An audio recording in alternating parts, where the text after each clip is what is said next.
Well, Larry is a legend in the comic book world for his work on G.I. Joe and numerous other characters. A lot of people don't know that Larry is also a military veteran and a master of martial arts, having studied Kudokan, Judo, Kyudo, and Aikido, which is the Japanese art of drawing the sword. Larry's also an accomplished musician and actor. Hang on a minute. I'm going to clear my throat. I don't know why that's been bugging me lately. And Larry has appeared on Broadway several times, and he's also worked in film. I believe one of the films he worked in was The Warriors, which is beloved by all action movie aficionados. You were in The Warriors, weren't you, Larry? Very briefly. Yeah, well, I worked on it. I worked on it over a week for night shoots, and then all the stuff with the gang that I was in was cut because that's always fun. Well, no, the guy that was supposed to have been the president of the Warriors broke his leg in the second week of production, and they had to rewrite pretty much everything. Wow! and scrap everything that he had been in, the scenes that he'd been in where he was still the president. So. Wow. That's a little bit of trivia most people don't know, I'm sure. Like a lot of New York comic book professionals, you began working with Wally Wood, didn't you? Yeah. And who was with Wally Wood at that time? Oh, Gray Morrow, Ernie Colon, and through Woody, I met, even before I worked for him, I had met Al Williamson. Because there used to be this community of comic book artists on the Upper West Side of Manhattan in the late 50s and 60s, and that included Wally Wood and Al Williamson and half a dozen other creators. Sort of a comic book ghetto. Yeah. Of sorts. There was a feeling of community there. That they all knew each other. They hung out together. Right. They all ate at the same place. But most people don't know that you're also a comic illustrator. I remember a title you did for Atlas. Wolf the Barbarian. That's right. Well, no, I had to. I never considered myself a writer. I've always been drawing, and I sold my first cartoon to Castle of Frankenstein magazine when I was 16. So that's in the mid 60s. Wow. And then in the later 60s, I worked in undergrounds in New York. I had work in Gothic Blimp Works, which was sort of the Sunday funnies of the East Village Other. And the other creators that were, that was at first it was edited by Von Bodie, and then it was taken over by Trina Robbins and Kim Deach, and the other artists and writers that were represented in that tabloid were R. Crumb, Spain Rodriguez, Art Spiegelman, Jay Lynch.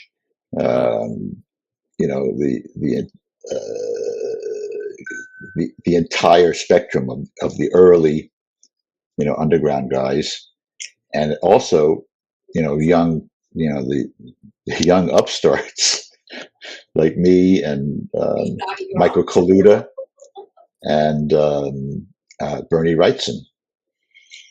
We all got our first stuff printed in Gothic Blimp Works. Well, I knew Spain Rodriguez. I never, I think I met Crumb once, much later.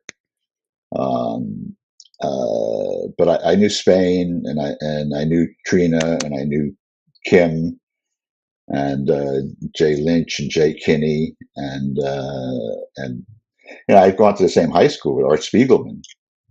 So Oh, wow.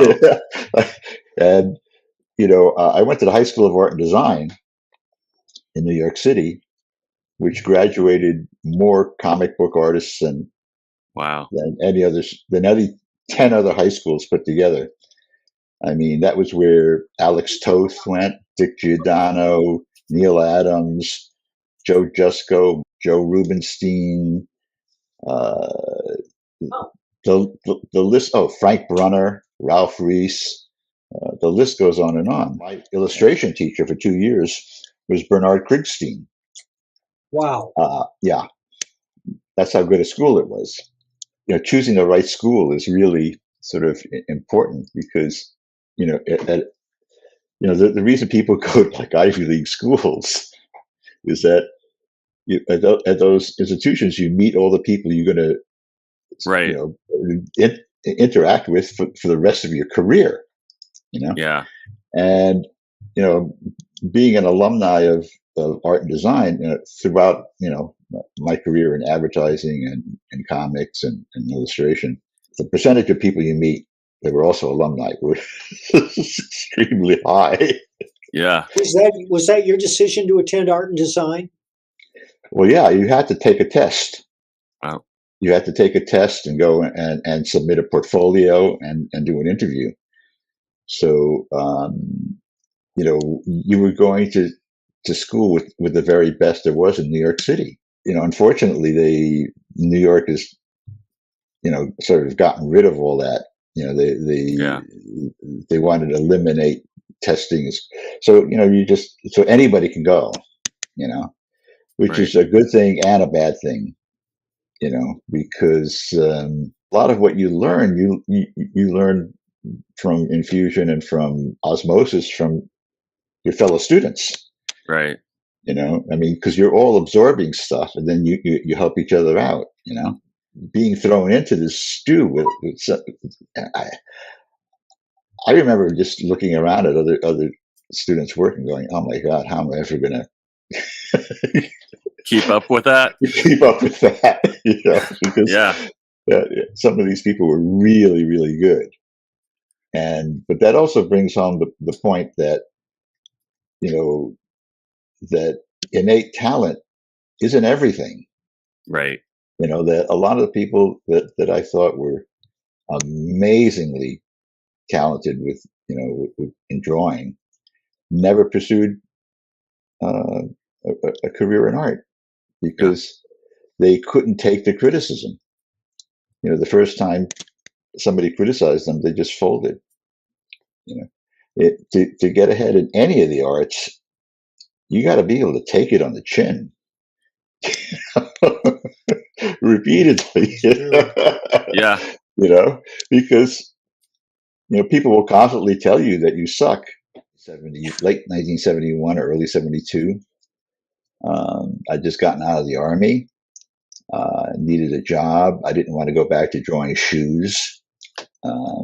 So my friend Ralph Reese hooked me up with Wally Wood, and I became his assistant. I, would autograph pages and look up scrap and do backgrounds, and the first thing he did was he taught me how to letter.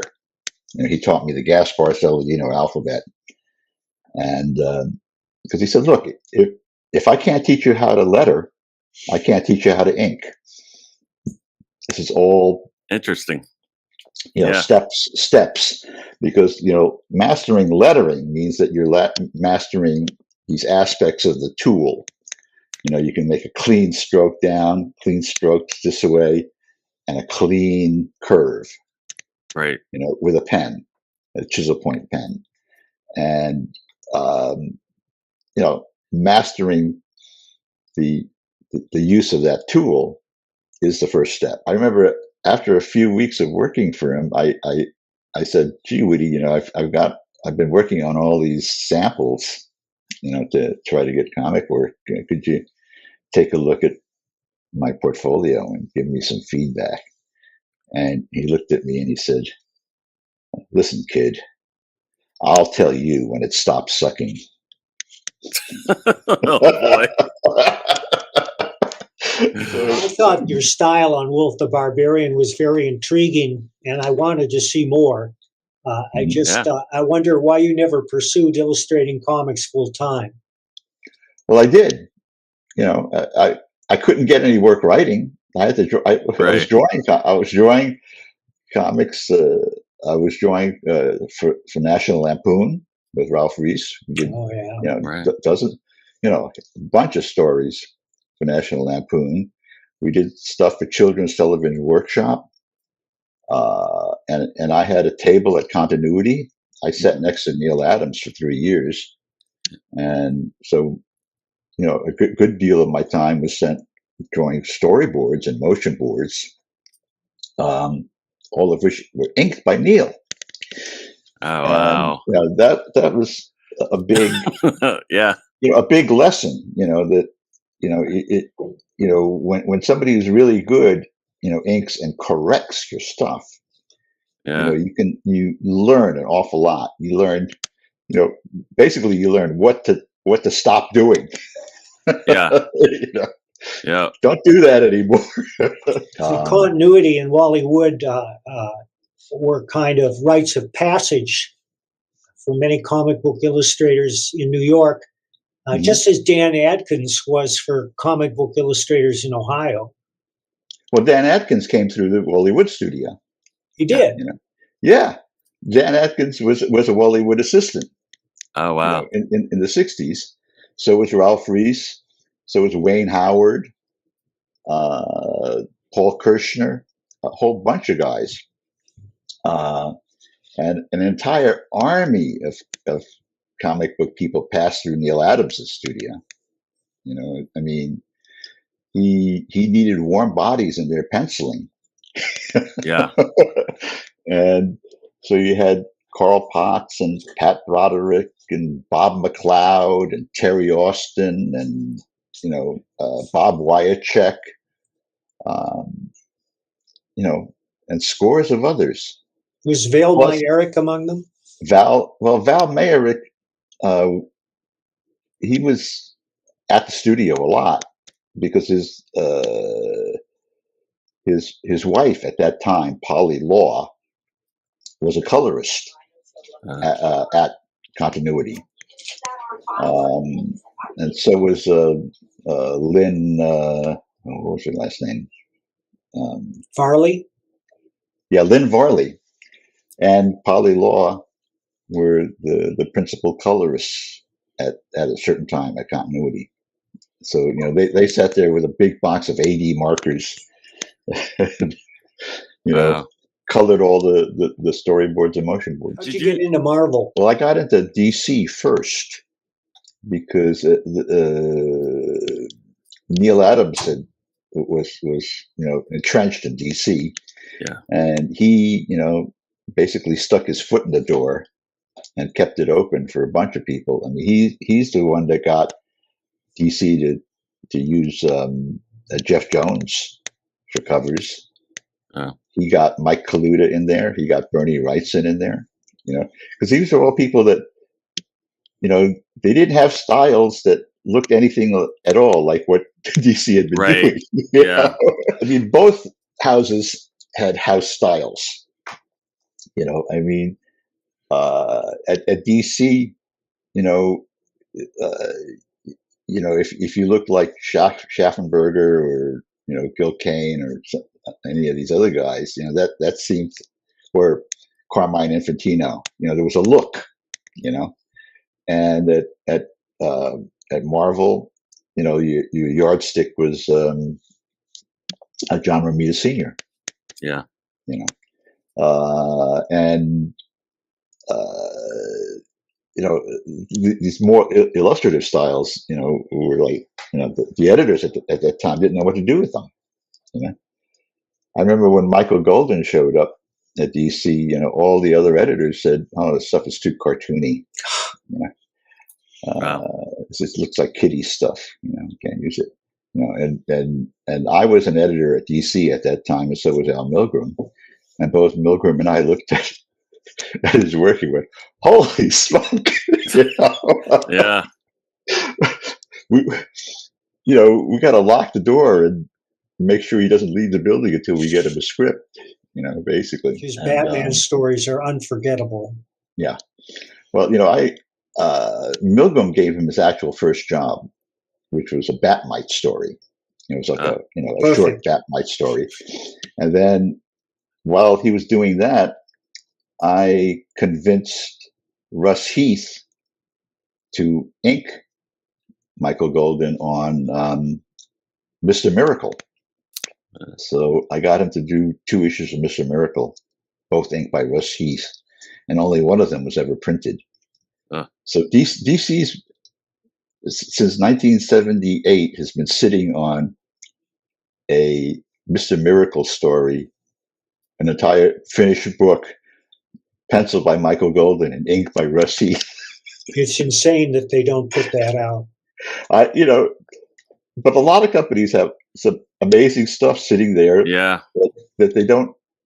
That the editors that procured this stuff are long gone, and the current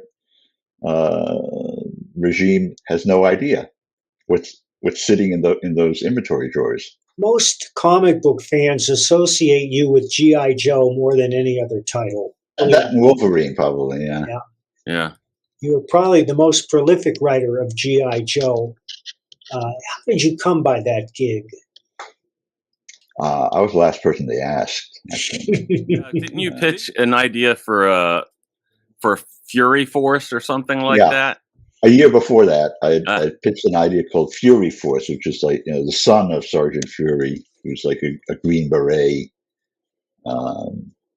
NCO, and he has this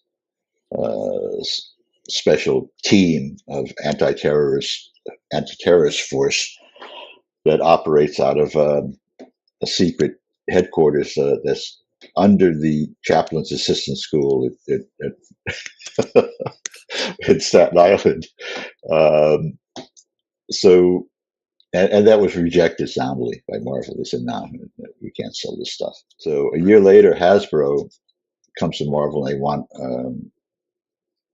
a Marvel comic of G.I. Joe.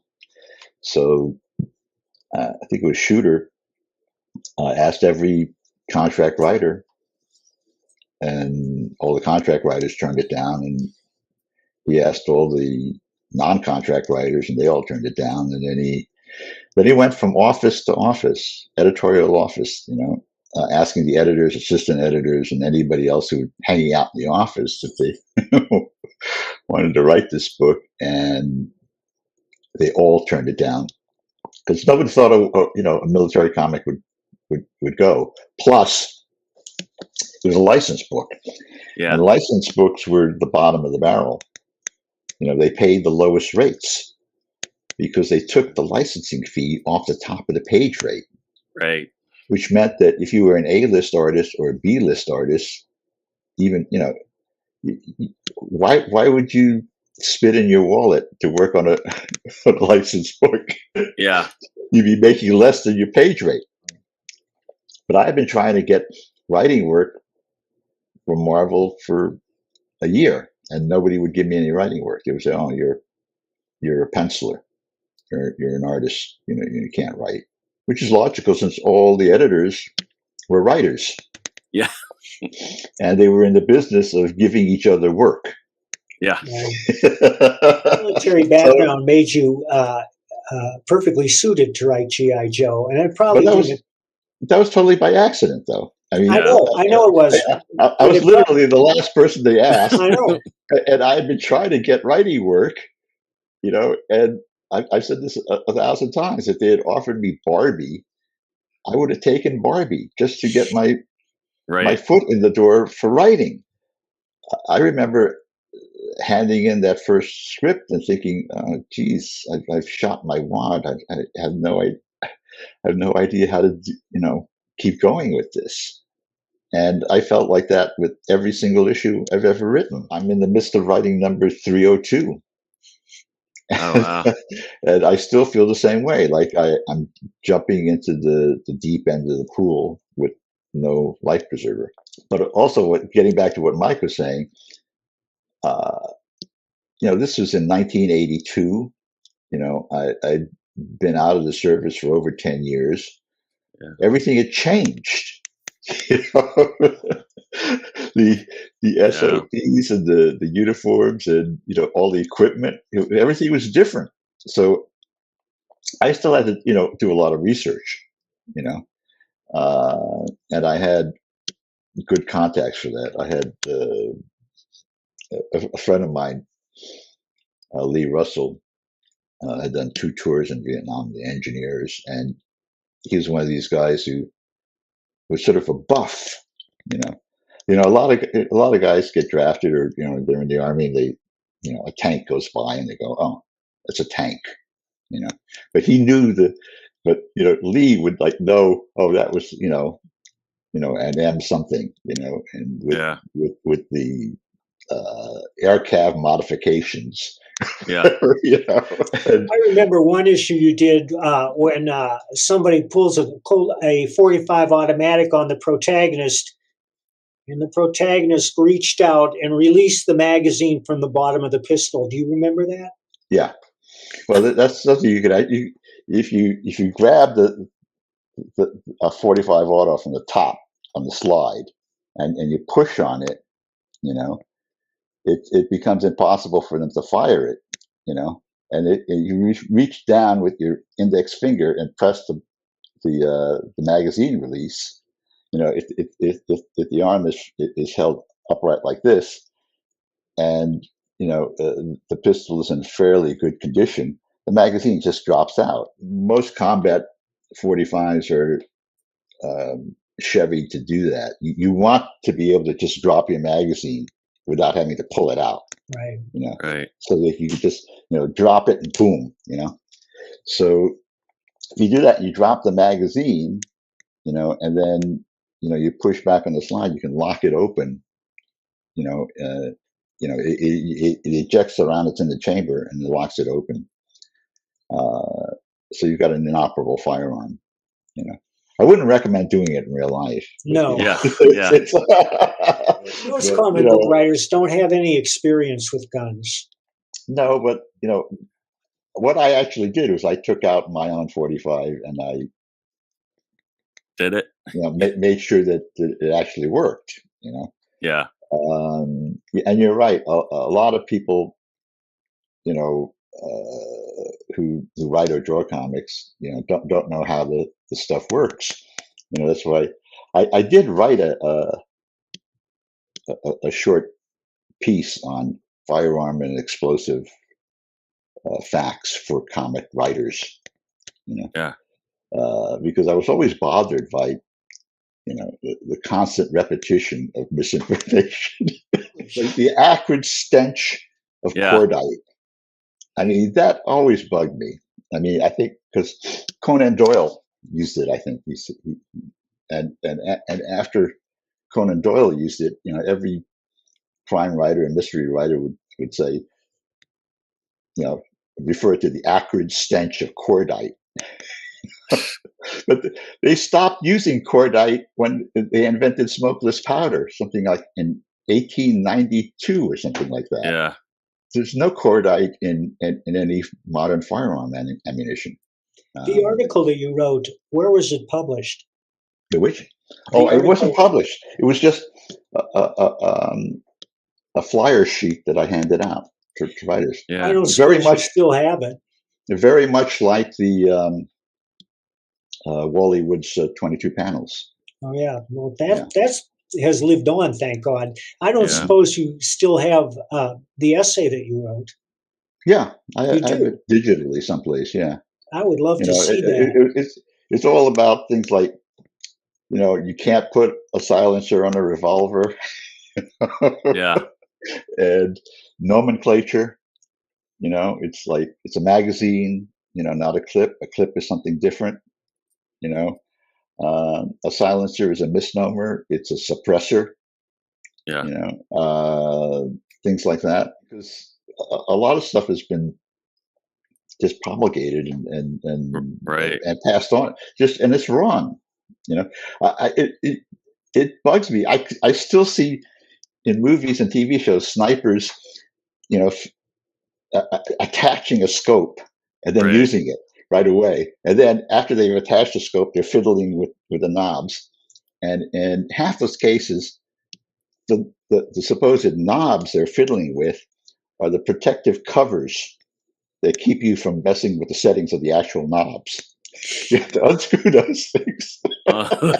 So all they're doing is like unscrewing and screwing Yeah. back on the covers, and it's like, man. But if you put a scope on a rifle, you have to go out to the range and you have to zero that thing. Yeah. Because it's going to, the scope isn't automatically going to align, with your barrel. You have to make it align. Yeah. Did you see American Sniper? I think so, a while ago. Yeah. Do you recall if they got it right? They got a lot of the stuff right, but again, the most egregious thing that they get wrong in sniper movies is like the image they see through the scope. I mean, if you can see a person's face through a rifle scope, you're close enough to like hit them with a brick. Right. If your target is 200, 300 yards away, their head is going to be like a pinpoint in that scope. I just watched a movie called The Red Ghost, Nazi Killer. It's a Russian movie about a Russian sniper during World War II. Mm-hmm. And from his position several hundred yards away, he drops 5 guys with 5 shots. Well, that's not impossible, Yeah. I mean, Carlos Hathcock, did better than that in Vietnam. He was like, I think, the highest scoring sniper in Vietnam. He took out a VC officer at over a mile. Wow. Yeah, but he had with a Ma Deuce 50 caliber with a scope mounted on it, and the darn thing doesn't even have a trigger, let alone a set trigger. It's got a spade that you have to push with your thumb. And you can't really set it for single shot. You just got to do it the correct pressure. And he dropped the guy. There's some stuff that you see in those sniper movies that are totally, the whole thing about, shooting right through the scope. Right. And the bullet going right through the guy's eye. Yeah. Yeah. Saving Private Ryan is an example of that. Well, Saving Private Ryan, they had a left-handed sniper in World War II, which was like, no. You had to be right-handed to qualify for sniper school. Because everything ejects is on the right, right? And if you watch Private Ryan, he's shooting a bolt-action rifle left-handed, and the bolt is on the right. So, he's got to like, the machinations he has to go through to reload it are totally impractical. Well, boy, that I thought that was a neat scene. Now it's ruined. I know. Carlos Hathcock was the inspiration for Stephen Hunter's Bob Lee Swagger. Right. Are you a Stephen Hunter fan? I've read the stuff, but Hathcock actually was injured fairly severely at the end of his last tour. Severe burns. I didn't know that. Yeah, and that's when he became an instructor, I think, at the U.S. Army Marksmanship Program, and I believe it was at Benning at the time. Yeah. Your martial arts experience has also affected the way you write or draw fight scenes. I like to have cause and effect in my fight scenes. I think the turning point in American audiences with this type of fight visualization happened after The Matrix. Because prior to The Matrix, the majority of fight scenes in American movies were more balletic. They were intercuts. Like I would like swing, and then you'd cut to like a guy, right? Right.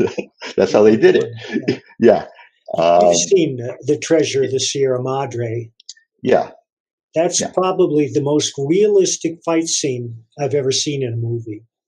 Yeah, but that was because it was closer to the the Asian martial arts movie type of action where you see both figures. Yep. Right. You see the whole action, and it's not boom boom boom boom intercut. No, you it see was also cuts. realistic because they're clumsy, they miss, they end up tussling on the floor and rolling around. Yeah, and when the Matrix happens, all of a sudden the American audience is seeing exactly how it's done, the cause and effect. Right. And they're full figures filling the frame. Well, Chinese cinema had been doing that for a couple of decades before The Matrix. Sure. And of course, Bruce Lee came out before The Matrix. Mm-hmm. So there were examples of beautifully choreographed fight scenes. I'm not saying they're realistic, but to the audience, they were a revelation because you could see the moves unfolding in real time and know that the actors weren't pulling any tricks or special effects legerdemain. Exactly. And that's, once that genie was out of the bottle, you couldn't stuff it back in. It's very, it's unheard of to be able to do a fight scene the way they would do a fight scene in an old John Wayne movie anymore. Right. And The Matrix is the watershed. Thing you try to have the cause and effect and everything with, well, even if it's fantastic. Yeah. I like that. See the cause and effect, and I like to see it, clearly shown in the visuals. Right. To me, it always bothered me about captions that explain. They explain it. What's supposed to be going on in the picture. Show don't tell. Yeah, that when I started doing G.I. Joe, I didn't use any captions or thought balloons, which was sort of anathema at the time. Right. Because in 1982, comics were extremely caption heavy. Right. Stealthily he entered the room as the ambient rays of moonlight streamed across. And I'm going, you should show that in the picture, not explain it. You should absorb the story the way you absorb a movie, through the dialogue. Exactly. And the action. And from what you see. Right, from what you see. And, there's a lot of writers, comic writers out there who don't have that good a visual sense, I guess, because, you run into like 6 pages in a row of people sitting in a room talking. Right. Explaining the plot. Well, I hate to tell you this, but a lot of modern comics are still extremely caption heavy, to the point where the words blot out the pictures on some pages. That's what happened to me. I was doing a comic. I had spent an entire day doing this elaborate background, for the Himalayas and clouds scudding and, rays of sunlight streaming through these clouds and mists in the valley and all that stuff. And the writer decided to cover it all up with something like 10 captions. All the captions were doing was describing the stuff that was being covered by the captions. Well, there's something about the comic book form that encourages novices to look at a panel and say, well, there's a panel, I better put some words there. Right. Yeah. I write plots. I describe what's going on, and then the artist draws it, and then I go back in and I put in the dialogue and the transitional captions, which are always things like the next day. Right. Or, meanwhile, in Vladivostok, I think you still need those types of captions. Oh, you don't write full script? No, I don't. I've never written full script because I like to give the artist as much leeway as possible. I don't know how to write a full script. Well, I always write full script, but I'm aware of visual storytelling, so they're not very verbose. And the reason I do that is sometimes it's important for the artist to know what the character is saying so that he can draw him correctly or help him act appropriately. Right. Well, so yeah, but there's a lot of writers who do not have a visual sense, Right. you know.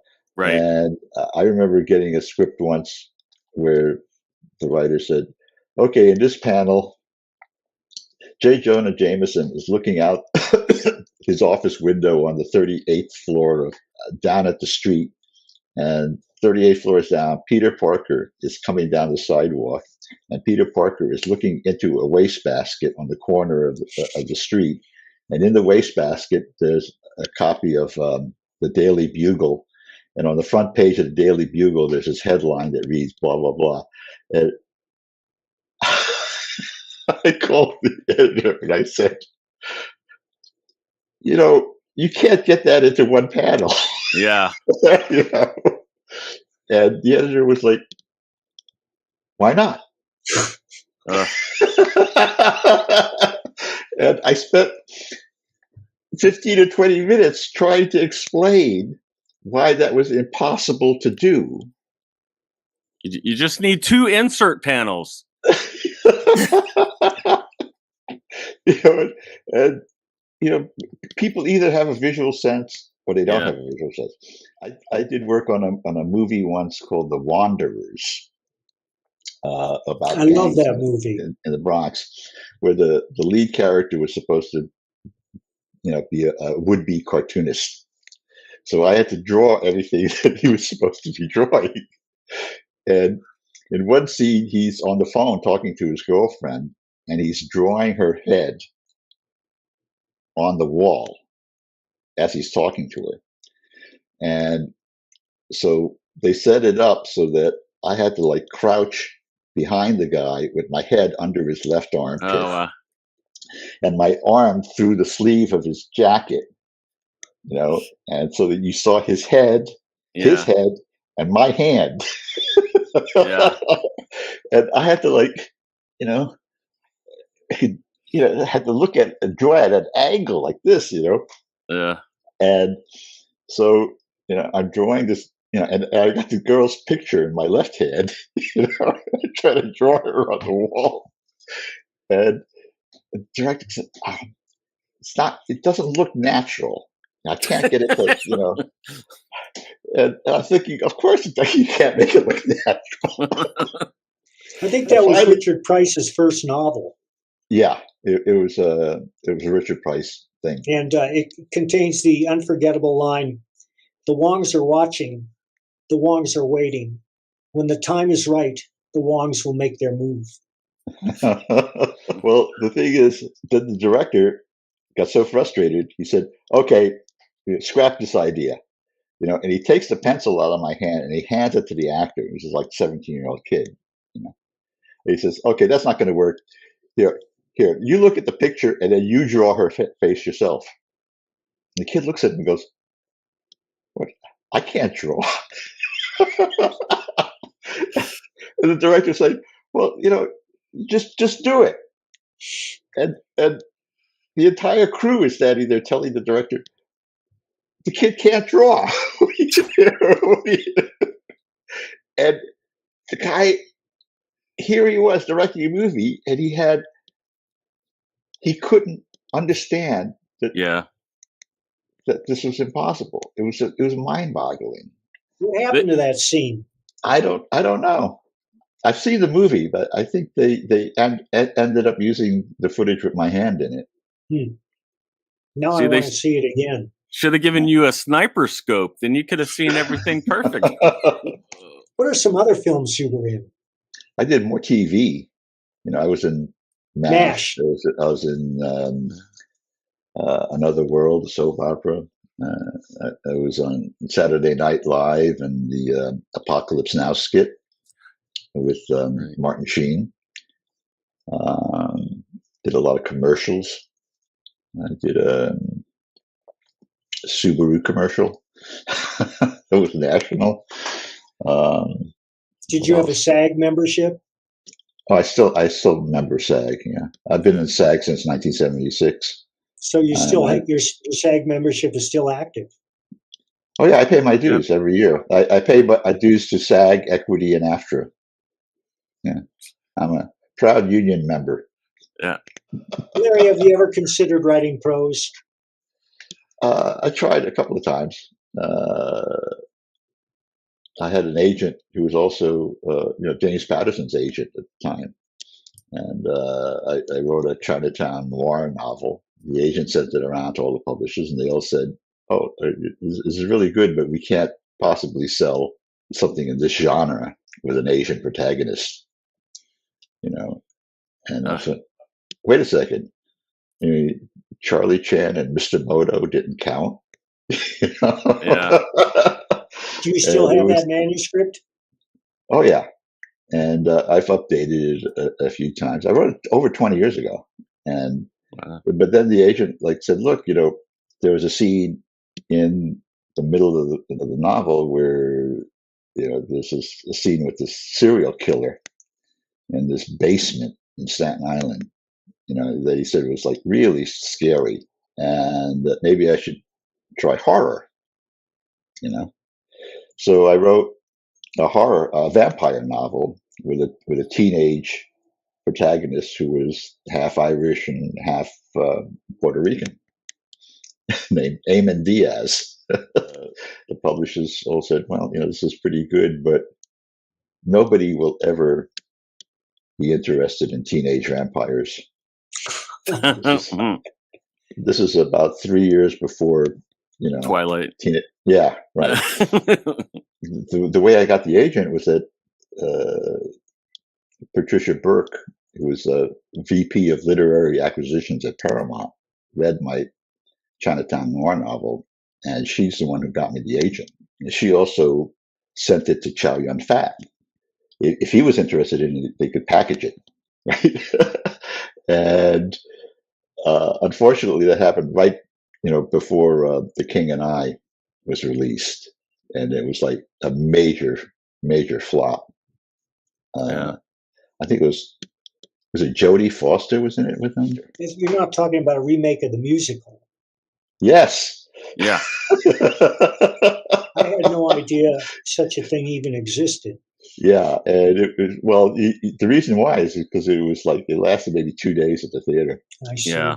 and so all of a sudden everything with Chow Yun Fat connected to it, was anathema. Getting a movie done is so difficult. Yeah.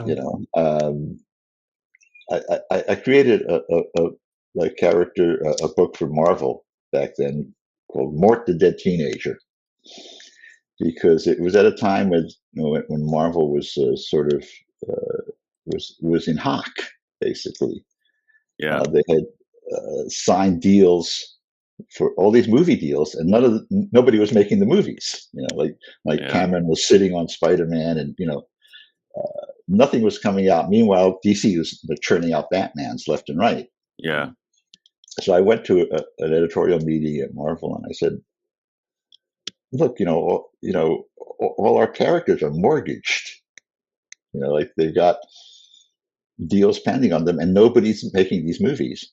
Why don't we create some new characters that could be made into movies for cheap, that don't require really expensive special effects?" Yeah. So they said, "Well, what do you got?" And off the top of my head, I said, "How about something like Mort the Dead Teenager?" That's all I had was a title. Yeah. And surprisingly, they all said, "Great, go ahead and do it." So I had to come up with this thing. Sold maybe 20 copies. So it was but published. one copy ended up on Steven Spielberg's desk. Nice. And Spielberg loved it. And DreamWorks wanted to option Morta did Teenager, and Marvel wasn't returning their calls Oh, because what I didn't know at the time was that because Marvel was on the block, they were trying to sell it, yeah, and a media company like Marvel or DC, its value is linked to the value of their IPs, their characters, right. right? So if somebody makes a movie of one of your characters and it tanks, it Yeah. devalues your entire line. So Yep. they were quashing any movie deals because they didn't want to have something come out and suck. Right. I get a call from DreamWorks. They said, "How come? What's wrong with Marvel? They're not even, they're not responding." I tried to explain what the situation was, and they said, "Look, would it help if we had Steven talk to Stan?" I said, "Well, I'll ask Stan." So I call up Stan Lee, and I said, because Stan Lee had written me a note when the first issue of Mort came out, saying that he loved the book. I only ever got 2 notes from Stan telling me he liked my what I was putting out. And that was for Mort the Dead Teenager and for the Nom. Right. Nice. That was one thing about Stan. He had a good eye. Yeah. Stan says, if I were to have lunch with Steven Spielberg tomorrow about Mort the Dead Teenager, I'd get up on a plane the next morning and fly out back to New York and go have lunch with the Suits and Marvel. And the first thing I'd say would be, yesterday when I was having lunch with Steven Spielberg, he asked me, what the heck is going on with Mort the Dead Teenager? So eventually they cut a deal and DreamWorks optioned the comic, and I got to co-write a screenplay for it, and I got paid. Nice. But then the director that I co-wrote it with had his movie come out, and it tanked, and that sort of killed the project until about 2 years later, when Quentin Tarantino and Madonna decided they really liked the book, the concept, and they put their money into making a fake trailer to try to sell it, and even that didn't fly. I had a property that Steven Spielberg, Quentin Tarantino, and Madonna all wanted to make, Right. and they couldn't make it fly. Well, I've written 8 screenplays that I've been paid for. Yeah. And none of them have been made. 2 that I co-wrote were made as really low budget indie features. How'd they turn out? Were you happy with them? Yeah, well, the last one I did was Ghost Source Zero with Mark Cheng, and we crowdsourced that, and we fulfilled it. We came in, we finished the movie, and miraculously we got distribution from Sony in China, Japan, and Korea. Did you say Code Source Zero? Ghost Source Zero. Ghost Source Zero. You can see it on YouTube, I think.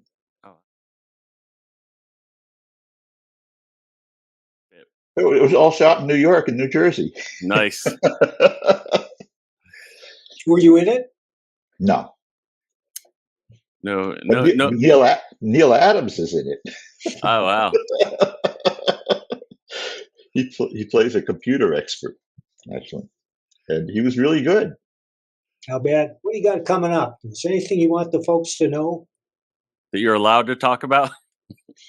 Well, that's a problem. I know. Everything is covered by NDAs these days. Yep.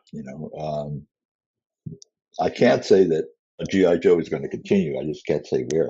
I've been working on a couple of graphic novel projects. I just got a deal offer on 3 100-page graphic novels from the publisher. I got 2 NFT projects I've been working on, and I've been busy. Fun. Well, is there anywhere you like people to follow your stuff online? I have a Facebook page. I have a fan page, and I have a personal page. All I right. have a fan page called Larry, been faking it all my life, Hama.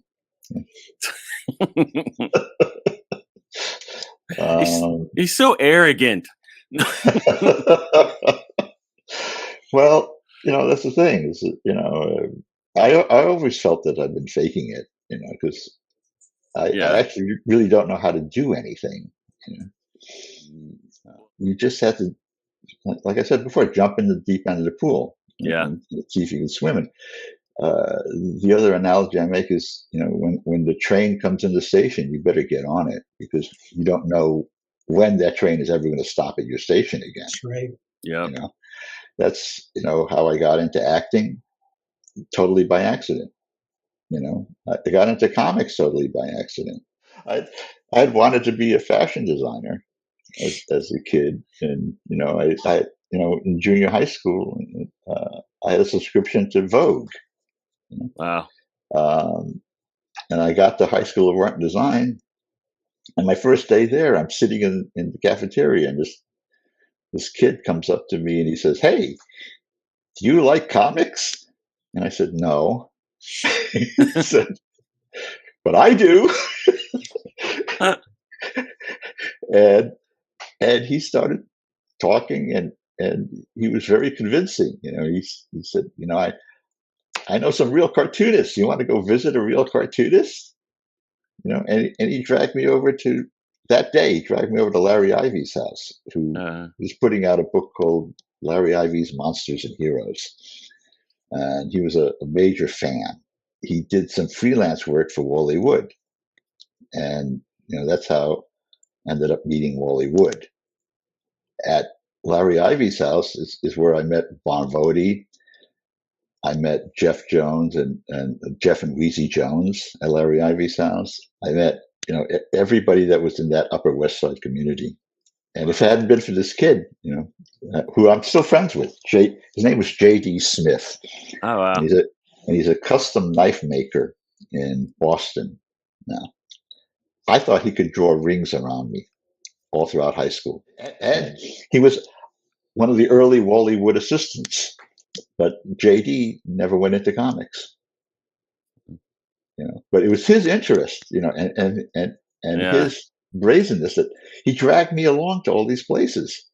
Like one day he said, "Hey, let's go visit Mad Magazine."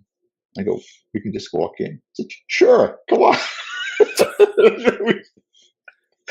And we go, and he was really charming. He'd say, "Oh, can we come in and look at the covers on the wall?" Because they had all the covers, Wow. like Kelly Freas paintings framed on the walls. And we'd go in there, and they let us hang out in the hall and stare at the paintings. And we would stare at Kelly Freas's Block of Ice painting that he did for a cover for Mad. Wow. And we'd just stare at it like half an hour. And sometimes the artist would come in. That's where I first met Sergio Aragones. Wow. At the Mad office. And then one day, JD says, "Hey, let's go visit Help magazine," which is what Harvey Kurtzman was putting out. So we go to, and these were all within walking distances of the High School of Art and Design. Wow. So we walked 3 blocks to where Help magazine was on, I think it was on Madison. Just one tiny little office, one room with a drawing table and a desk and a file cabinet. And sitting at the drawing table was Terry Gilliam, and sitting at the reception desk was Gloria Steinem. Wow. Talking with Terry Gilliam, and he had a deal with Harvey Kurtzman. He had just gotten out of the Army, I think, and he needed a job. So he was art directing Help magazine for room and board. Wow. He had a cot set up in Kurtzman's attic up in Yonkers. And Kurtzman's wife would make him breakfast every morning, and he was on his own for the rest of the day. Sounds like a good deal. And it was part of his job at help him and Gloria Steinem would seek out celebrities to be on the cover for free, right? So, and Gloria Steinem was really charming. She was able to get some really big names to be on the covers, and they were doing fumettis at the time, which were comics done with photo funnies. Yeah. Sort of. And they would get, Woody Allen was in one of those. They got all sorts of comedians and actors to be in them, for no pay. And so they sent Terry Gilliam to some British comedy review in Manhattan, and he meets this guy named John Cleese. And he convinces John Cleese to be in one of these fumettis. And a few months later, help folds. And, Terry is out of a job. And he had remembered that, Cleese had said, look, if you come to England, look me up. Wow. And that was sort of part of the beginnings of Monty Python. In those days, you could you just walk into offices like that, and you can't do that anymore. Nope. Yeah. Well, you remember, Mike. You could, if you went to Marvel, you could just once you got in past the receptionist, you could just go from office to office. It's true. And that's what people did. And, and that's what we had couches for. People would come in and just sit, and then go on to the next office. But that's how people networked and got jobs. Yeah. When Ditko would come in, he would always hang out in my office because I had known him through Wally Wood. He knew that he could hang out. He could hang out in my office and not be bothered by the Geek Squad. And I had an assistant editor named Pat Redding, who sort of intimidated all the the fanboys, so they didn't want to. She was my Cerberus. Yeah. Well, we'll definitely check out Larry's Facebook pages, his personal, if he still has room, but definitely his fan page. My personal page is full up. Yeah, I got like 5,000 friends, and I actually know about over 2,000 of them. Wow. Yeah, but definitely do the fan, because I'm sure you'll be posting there when the new stuff is coming out and everything. Once you know, I only post about that sort of stuff on the fan page. Yeah. So, thank you, sir. Thank you for having me. Thank you.